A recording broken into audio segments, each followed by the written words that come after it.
sukari ni malo, nego mafuta ni malo, mko duto te.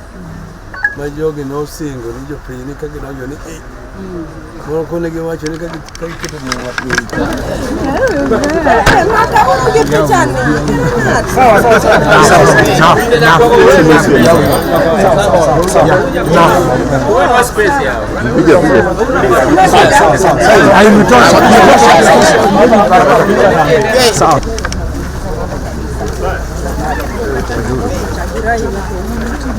Visit my relatives.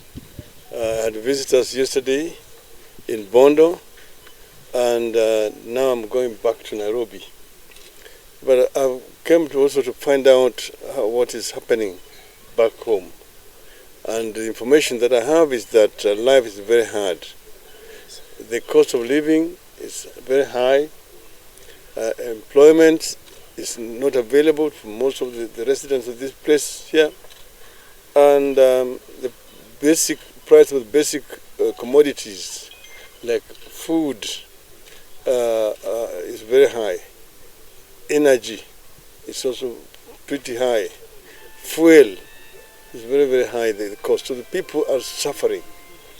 And some of those palliative measures which had been introduced by the previous government, like kazi mutahi, which we had said was going to be continued, have all been stopped.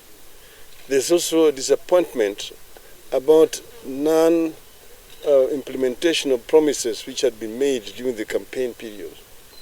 Things like fund for the youth, which was supposed to be interest-free. We're being told it's now going to be charging interest.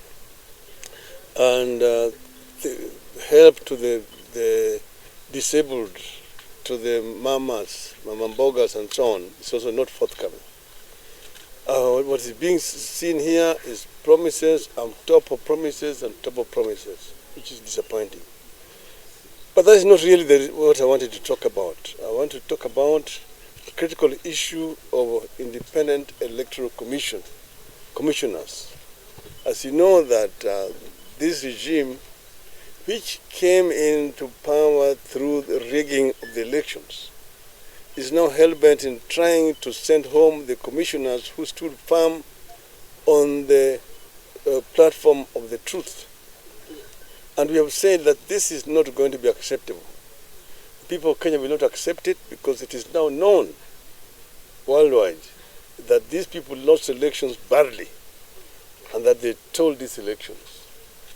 But now we cannot accept that on top of that they will add insult to injury by sending away these other commissioners and then imposing on Kenyans a user-friendly commission to them.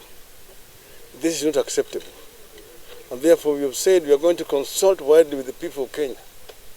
We will begin in Nairobi on Wednesday.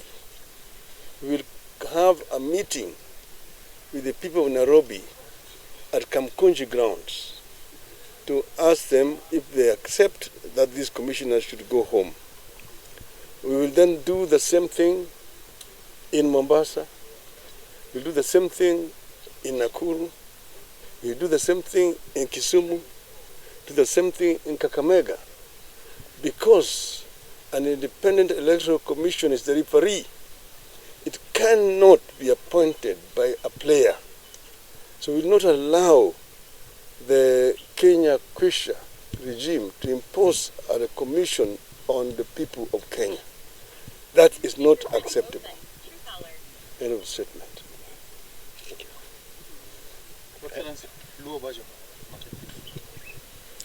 Ndugu yangu, kwani hizi app za loans natakaje ndio nipe loan? Sasa nikuulize ndugu yangu, unataka kufanya nini yodo? Nataka expand business, nitaka gari nyingine.